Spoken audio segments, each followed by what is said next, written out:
Dear viewers, English లాంగ్వేజ్లోని ముఖ్యమైనటువంటి పాయింట్స్ను rule of English grammar పేరిట అందిస్తున్నాను.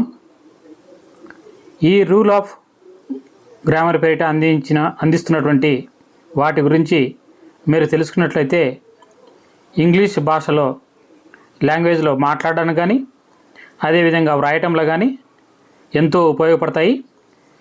అయితే వీటిని గురించి ఇంకొక వీడియోలో విపులంగా అందిస్తాను. ఇప్పుడు పార్ట్స్ ఆఫ్ స్పీచ్లోని ఒక నౌన్ గురించి మనం తెలుసుకుందాం క్లుప్తంగా. నౌన్ అంటే నామవాచకము. పర్సన్స్ మనుషులు, ప్లేసెస్ స్థలాలు, థింగ్స్ వస్తువులు, ఎనిమల్స్ జంతువులు, బర్డ్స్ పక్షులు, ఐడియాస్ భావనలు. అంటే వీటన్నిటి యొక్క పేర్లను మనము నౌన్స్ అంటాం.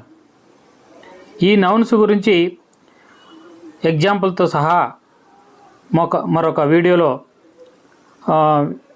వివరిస్తాను. మనము ఈ ఇంగ్లీషు లాంగ్వేజ్లోని ఈ పార్ట్స్ ఆఫ్ స్పీచ్లో చెప్పినటువంటి 8 భాషా భాగాల్లో ఏది ఎప్పుడు ఉపయోగించాలి, వాక్యంలో ఎక్కడ ఉపయోగించాలి అనే దాని గురించి తెలుసుకున్నట్లయితే ఇంగ్లీషు లాంగ్వేజ్ మాట్లాడడానికి కానీ రాయడానికి కానీ ఎంతో ఉపయోగపడుతుంది. మీకు ఈ వీడియో నచ్చినట్లయితే